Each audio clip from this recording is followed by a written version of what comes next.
Hi, I'm Brandon. And I'm Megan. For years, we were stuck in a rut, always complaining that nothing ever changed for us. And then we realized if we wanted to improve our lives, we had to put in the work. Each week on this podcast, we'll get into an aspect of personal growth, relationships, or just life. Through our own experiences and guest interviews, we hope to inspire you to make your own positive changes. Welcome to the Fools in Love podcast.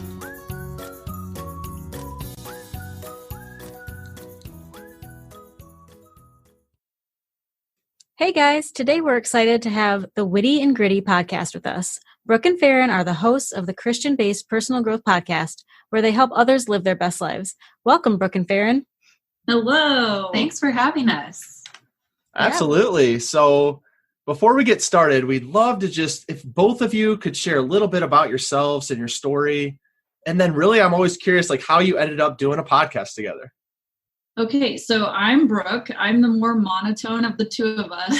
Faren always tells me, you have to smile when you talk. So if you are confused on voices, I'm the more monotone one. Sorry in advance. I'm working on it. So I'm an educator. I teach high school level. And Faren, what do you do? Yeah, guys, my name's Faren. I try to speak with a lot of enthusiasm. To compensate for my monotone. Oh, we just complete each other. And so I'm also in education, and I'm a mom to 3 little girls. And I guess I should have said that. Yeah. I have the tiny humans too. I have Yes. 3 kids. We are both married to dudes that don't really listen to our podcast, and that's totally fine with us. They support from afar. It's great. But to answer your question, guys, we felt just that calling of there's something missing that we're supposed to be doing. So it took a lot of reflection and prayer and talking to each other. And it was November of 2018 where we had a Starbucks coffee date, and we were just like, what if we started a podcast? And then we were like, that's it. Okay, that's what it is. It was an immediate, this is the thing that you need to do. So lots of research and starting it. We're naturally drawn to education and helping others, like with a servant's heart. And so it was like, how could we expand our reach beyond what we do for our 9 to 5? And podcast platforms seemed like the perfect opportunity to reach and help others. Yeah, that is so cool, you guys, because for me, I know I told you guys off air, but for me, like I used to be an educator. So like, I know what it takes to do what y'all do. And I mean, I know it sounds cliche, but y'all are the heroes. I mean, you're the people that are kind of molding everyone in this educational field, and people don't really understand how difficult that is. And so I can really relate to the part of where you're saying you're educators. So naturally you want to move into a podcast. And for us, it had a similar background because it just didn't work out. The teaching thing just didn't work out for me. But then like, I realized that like, I really do enjoy, educating people, working with people, helping people through processes. It just might not be in the day-to-day 9 to 5 of teaching. And I've really learned that about myself over the years, but it took me a little bit of time. So just kudos to y'all. Thanks, we appreciate it. All right, guys. So I know we're going to jump into some fighting in a little bit here, but I wanted to start off with just asking you about how you guys are just able to communicate effectively, not only with each other, because I know you have to do that in order to work together, but your spouses, your kids, and just any other important relationships in your lives. So Faren taught me this a while back. Whenever there's a conflict, you have to approach as the same team. Like if working with Faren, there's a whole different set of rules now that it's a business. So just coming from, we're on the same team, we have the same goals. So how can we approach that and tackle that together? Yeah, so instead of saying like, this is Brooke's issue, how am I going to help Brooke figure out her issue? Instead, it's like, okay, this is a problem that's coming between us. How can we as a team front solve this issue or help support her through what she's going through? And so we use that in both our friendship and now our business partnership with our husbands. And so just having a team approach and going in it together instead of trying to pinpoint it on his problem, her problem. They need it. They have the responsibility of fixing it, or it's my responsibility to fix it. Just staying as a united front. we were college teammates. And so I think it helped a whole lot coming from, she was a forward, I was a defender. We had to figure it out together. We were two totally different positions, but we had the same common goal. And at the end of the day, we still had to be teammates, and we still had to be with each other all of the time, live together, work together, eat together. So if that dynamic isn't going right, it's going to be really hard to have positive outcomes that come out of that relationship. And do you all find that with your relationship together, some of the things where you said, like, well, you go back to, well, we're a team, we're trying to handle what's going on together. Are you able to kind of position that in every other relationship of your life? Like, you know, with your spouses, with your kids, like, are you able to use those same concepts, or do you have to kind of look at each relationship individually and then decide kind of what the rules are from there? So yes and no. So yes, as the team front, like, we are going to be united. We want this to be positive. We want to fight through this together. So that whole background of we want to stay together, stick together, and work together. So that's the whole background of it. But because everybody's different, there's a little tweaking that needs to happen with each relationship. Yeah, we are all about the Enneagram. So we found that as a very useful tool in our approach to working with, again, like you mentioned, not only our relationship, but husband, wife, or being leaders in the workplace. So we adapt our specific approach to the people that it involves. But again, like Brooke said, it's always this foundation of being a united front and fighting for the same things. A quick example of the Enneagram. So let's say Faren and I had a disagreement. Faren's a 9 on the Enneagram, so she is not as confrontational. I'm a 1, so I'm a confrontational, let's solve it right now. And I'm pretty blunt. I think just blunt. I'm just super blunt. So I always, if I have an issue with Faren, I have to change the way that I would want her to tell me, and I would need to tell her in a way that's not going to feel like I'm cutting her to her core. Instead, I need to use more of a heart approach as opposed to like, this is what I think is the best answer. Let's do it. So, and same thing with her. Yeah. So then with Brooke, I've learned that I need to, instead of making it very generic and lighthearted with lots of options and scenarios, just say, this is what I think needs to happen. Let's talk about it. So being more straightforward and blunt. It's funny you guys bring up the Enneagram, because Brandon and I were just talking about that several days ago. Like, hey, we've never done that. We should probably go ahead and do that. We don't even, I mean, I have a good guess of what I am, but we've never actually done the test. And we were just thinking we should probably do that and hop on that train. We are super nerds about it. So anytime you want to nerd out about the Enneagram, we would love to do that. And just a side piece of advice, we recommend doing like an Enneagram book study because, for example, a lot of people on the Enneagram test will get like a 2, and 2 is a helper. But the Enneagram is all about your motives behind your actions. So a 2, like if I'm a 9, which is the peacemaker, I might test and turn out to be the helper, but behind that, it's because I want to keep the peace. Whereas like a 3 is an achiever. So they might be a test as a helper, but it's because they want to do what they can to help to elevate and get to where they want to get to. So again, you can do those fun quiz and tests, but if you're really into it, we recommend the book, The Road Back to You by Ian Morgan Cron and Suzanne Stabile. Yes. So that's just our little side piece of advice there. Well, thank you. We appreciate it. We will definitely look into all that because we know that like everyone's super into it and we just never have. We're like, we need to do this now. Yeah. It's been a game changer for all of my relationships. Yes. It takes a lot into consideration. So we appreciate it. All right. Let's hop in. You guys said that you have 5 rules for fair fighting. How did you know that you need to develop the rules, and what are those rules?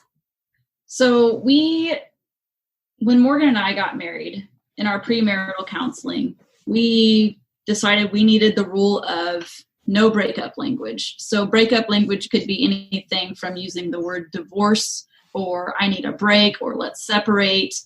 We decided from the very beginning to remove all of that vocabulary to where it wouldn't even get a foothold in our minds. So that was, if If you leave with it, nothing else today. Here, do not use any breakup language. And this is not to say that you never need to have that conversation, whether you're dating, engaged, married. But if you are having a fight about the right way to load the dishwasher, that's not the fight to throw out like, well, maybe we should get divorced as, part of your argument. You may need to have that conversation in and of itself, but in the heat of a fight over something trivial or important, you try not to use that language, but we aren't trying to say that that's never a topic of conversation. So as Morgan and I are getting into our first year of marriage, we're realizing that just no breakup language isn't working. So for me and Morgan personally, it showed up, the symptom was the same fight over and over and over, and it never got solved. And it was something just dumb, but it just kept manifesting itself and it never got solved. And it was just on repeat. We were both frustrated. And that's when we realized we needed something else. Yeah, sometimes what we've learned is having these rules helps you get to the core issue faster, and that you end up having more productive arguments. So like Brooke's example, if you find that you're having the same argument over and over, it might not be about what you're arguing about, but something deeper.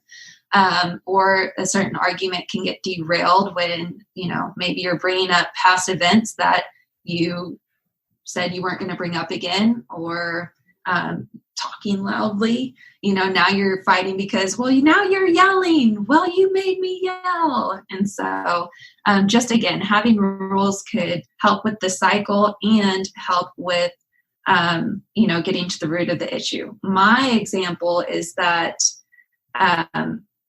again, being the peacemaker, I'm just about like avoiding conflict, and then it builds up, and then I just like explode one day.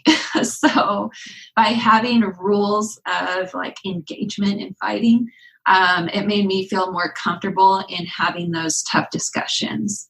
And I knew that, certain things that were hurtful and I might be trying to avoid wouldn't be brought up in these disagreements, and encouraged me to, not let it build up inside. Right. So symptoms of needing fair fighting rules can look like you're using breakup language, you're having the same fight over and over.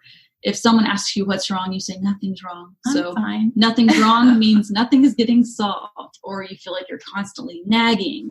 Those are symptoms of something underneath. So we got tired of being tired, and we wanted better, and we wanted something that we could do right now. We didn't want to waste time. We wanted to get it going. So we thought to ourselves, okay, we could either do, how much a counseling session costs? Probably about $200. So do we want to do counseling sessions, which nothing's wrong with that. We just, at that time, we can't drop $200 a week to do counseling sessions. And we didn't want to stay stuck. So we couldn't stay stuck. We couldn't afford to go to couples counseling. So we had to figure out what's going to work for us. And then we need to go from there. Yeah, and it sounds like when you got to the place, and I don't know, you guys could speak to this, but when you got to the place of realizing you needed the rules, did you both come to that place at the same time, or did one of you have to kind of bring up that conversation that you were ready to do that? And what I'm ultimately trying to get to is if a lot of our listeners are coming from a place like maybe they listen to this type of thing and they listen to shows like this to try to get help with their relationship, but their partner may not be there to be right along with them and support them in it. So how would you go at it from there if you're in a place where maybe your partner wasn't ready to do that right away? I think sometimes it takes like almost getting rock bottom to like, let's try something different. So sometimes it's one person initiating that conversation. And the biggest takeaway with presenting these fair fighting rules is going to be to do it at a time of peace. So in the middle of an argument is not a time to bring up like, I think we need to set some ground rules. But, after you've like calmed down from the meeting or fight, and then it's been resolved and there's peace again, having just an open, honest conversation about, man, I just noticed when we fight, we know each other's weak points, and not blaming the other person. We language, team language. I know I probably hurt you. There's been times you've hurt me. How can we fix this together? And then suggesting the rules again at a time of peace in advance, not in the heat of the moment. And there's also, let's say your partner is stubborn. They think the rules are silly. They don't apply to them. You can still take these rules and you can choose to implement them. And then over the course of time, they're going to realize, wow, how are these? Or, wow, okay, now I can see their side. Why is my side not being seen? So that way, over the course of time, even if your spouse, your partner, your whatever relationship, if they're still resistant, you can still rise above and make sure that you are doing these rules. Gotcha. And do you guys have a universal set of rules, meaning you have a certain number of rules that are a certain thing that everyone in your life abides by? Or is it that Brooke and Faren together have their rules, and then each of you with your spouses have your rules? Or how does that all work out? Are there a certain set rules, or is it kind of change as you go into different relationships? So here's the great part. So with our fair fighting formula is what we call it, there are 3 foundational rules and then 2 rules that are customized to the person in the relationship. So there's that. So, and we can get into that a little bit later if you would like to. Yes, let's.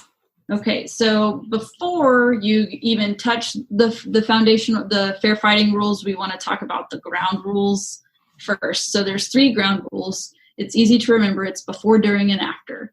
So these are things that you need to establish with whoever in the relationship is. So the before rule is making the rules before the fight or the intense fellowship. Yes. And make sure it's not emotional. So before, make sure you have the rules before the fight. Or let's say you were just fighting.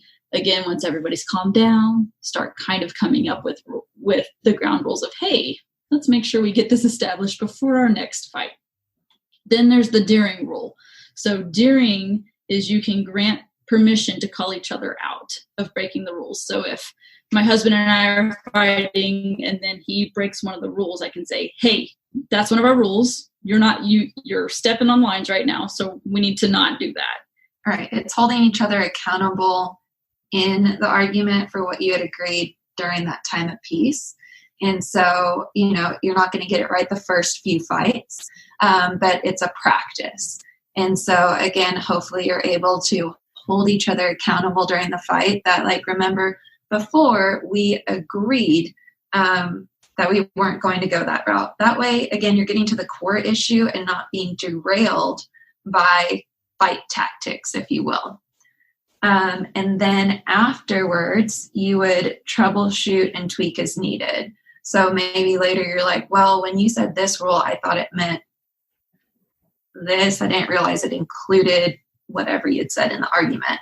And so then again, a lot of it is communication and reflection. And just in all the growth that we talk about in our podcast, if you're not making a lot of growth or progress in life, then it might be that you're not spending enough time reflecting on, did that work?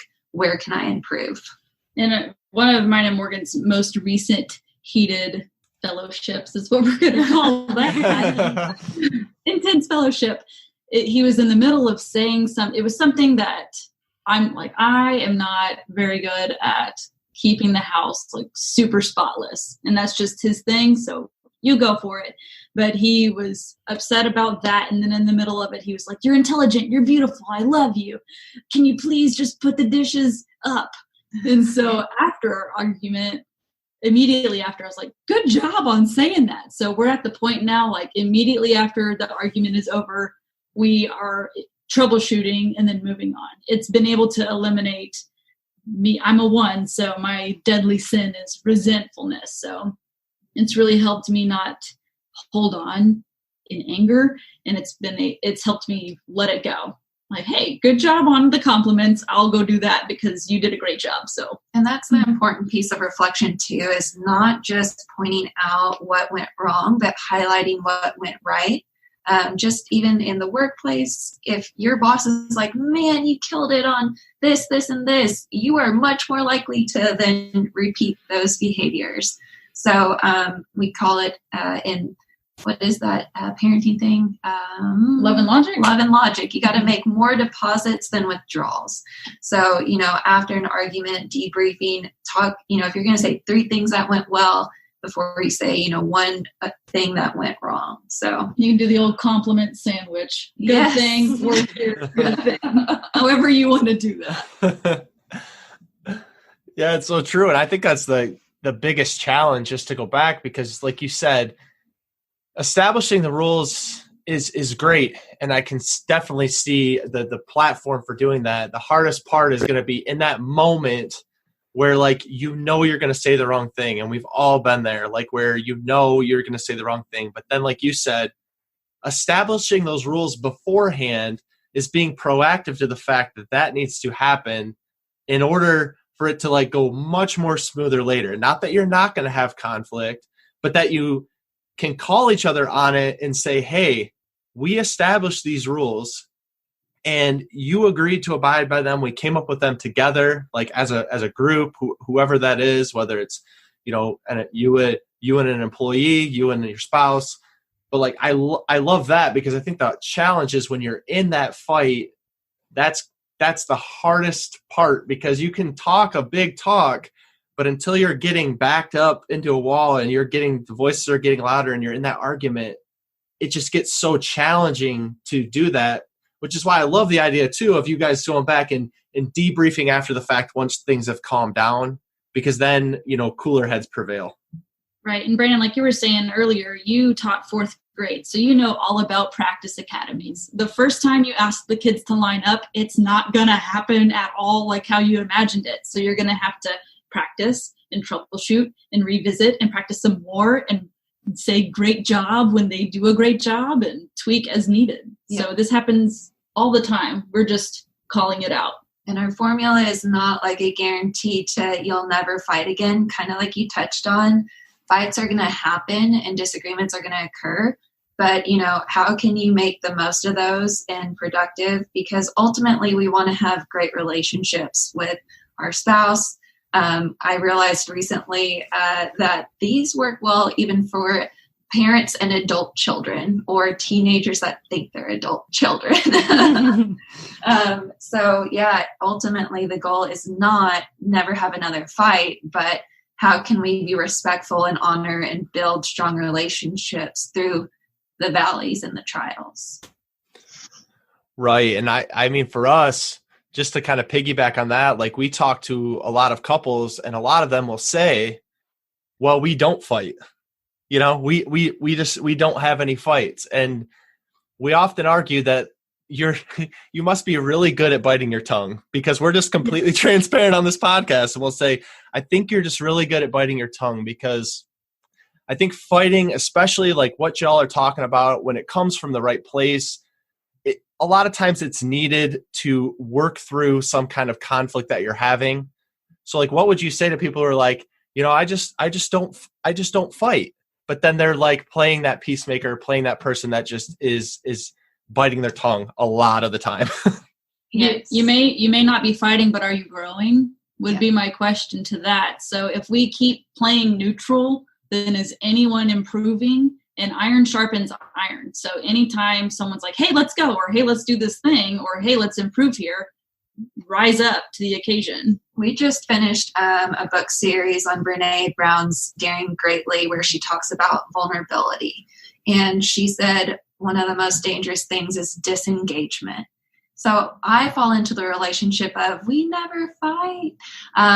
But what that tends to result in is that disengagement, that instead of arguing or bringing up this hard topic, I'll just bite my tongue.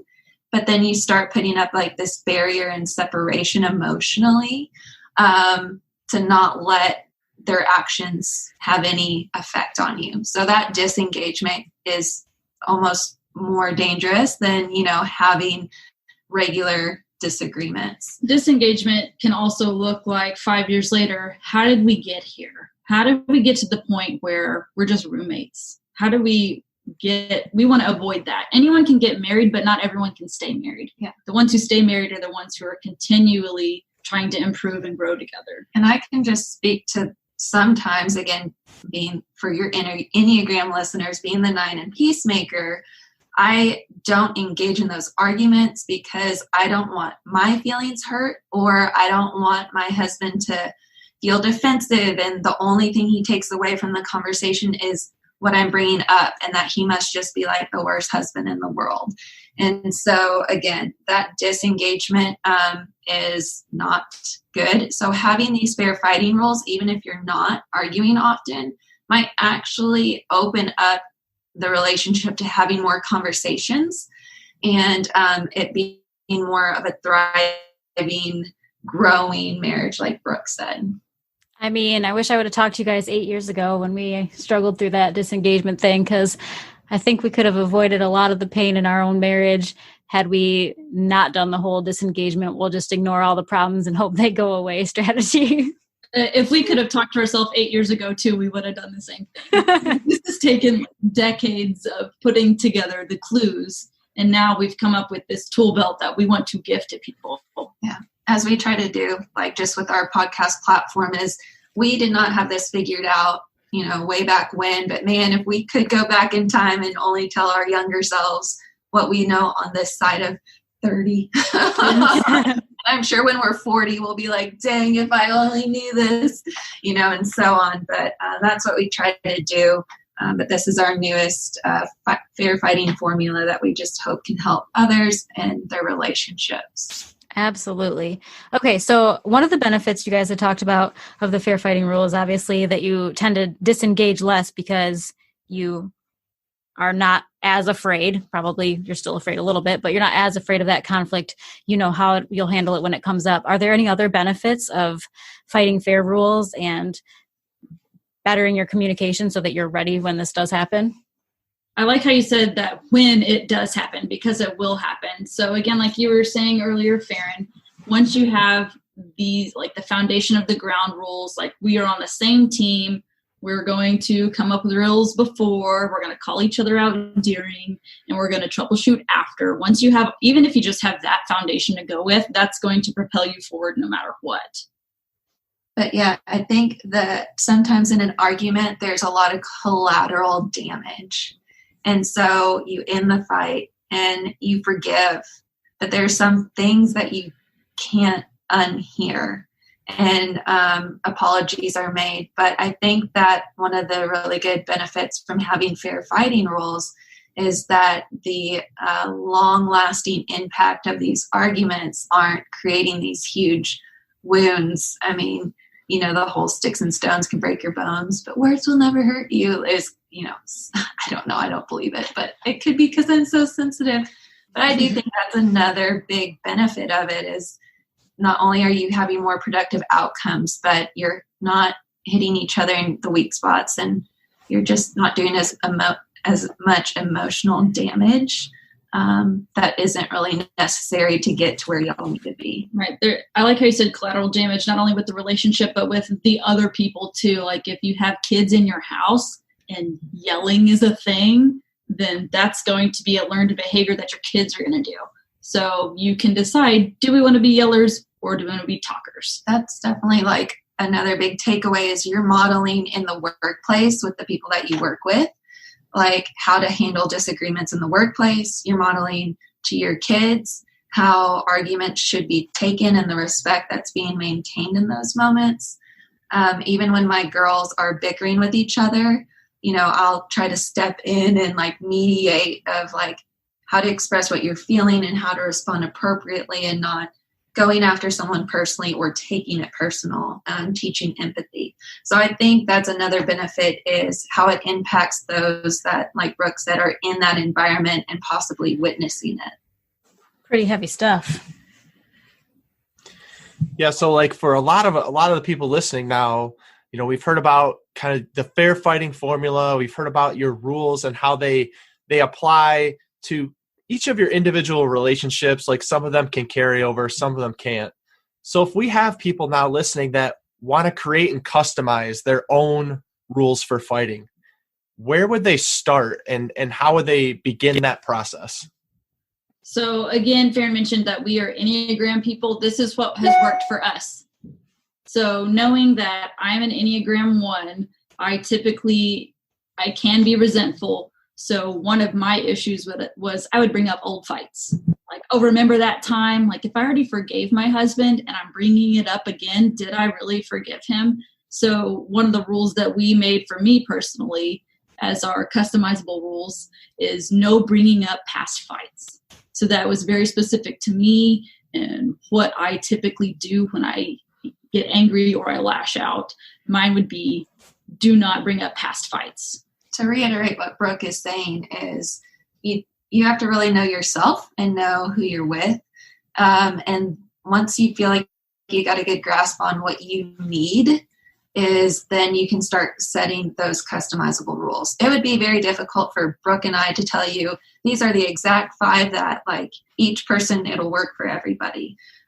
So again, we love the Enneagram, but do you really know yourself and what you're sensitive to? And do you really know what your partner needs and is sensitive to?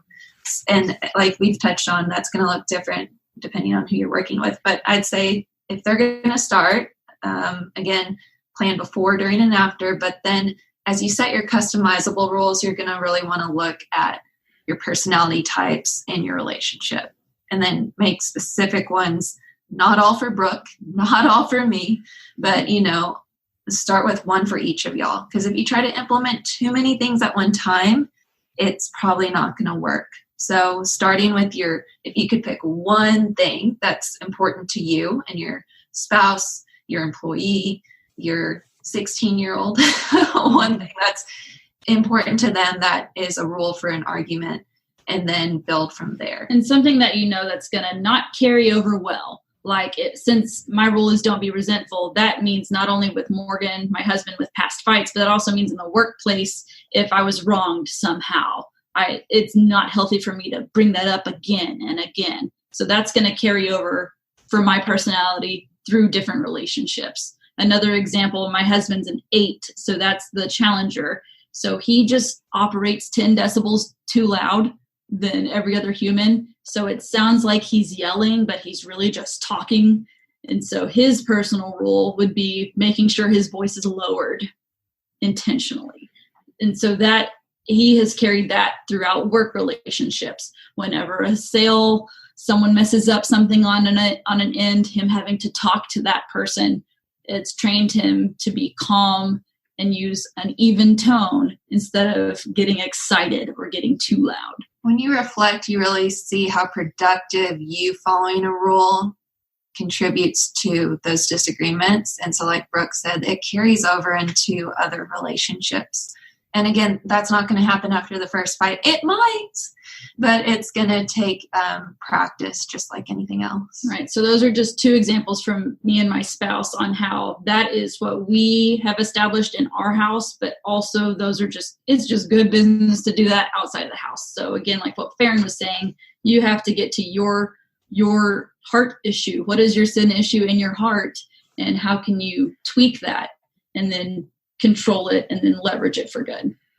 Yeah, I love that. I especially love that you guys are talking about kind of like your almost interpersonal, your inside rules for yourself. And then also with the other person, there would be something that carried on through to that. That's really cool because at first I didn't realize that there would be that kind of, well, this is my own rule that I need to take everywhere. And also that Brandon and I could have our own set of rules that apply to both of us when we're speaking together. So that's really cool. Thanks for clarifying that. Yes, ma'am. And then we just wanted to wrap this up by asking how people can learn more about you, how they can figure out more about Fighting Fair or any other of the amazing things you guys offer. You guys do great work. We're so thankful that you got to come on today. So where can people find you and get more of this goodness? Thanks for asking. That's awesome. So we are Witty and Gritty. So the Witty and Gritty podcast, you can find us wherever you get podcasts. wittyandgritty.blog is our website. And then our social handles are Witty and Gritty. So Facebook, Instagram, Pinterest. We do have something in the works right now. It's going to be our fair fighting formula. And we're going to roll that out hopefully in July. And so that's going to give you the exact formula, how to work through it, how to find your own personal rules, and go from there. Very cool, y'all. Well, make sure to share that with us when that comes out. And thank you so much for coming on. Thanks for having us. It was great. Hey, B, what did you think of that episode? I think it was pretty dang good. Well, what should someone do if they enjoyed these last 30 minutes? They should probably head over and leave us a review so we can reach more people. They definitely should. Guys, if you like the Fools in Love podcast, please go follow us over on Instagram at Fools in Love Podcast. We'd love to connect with you and learn more about what you'd like to hear.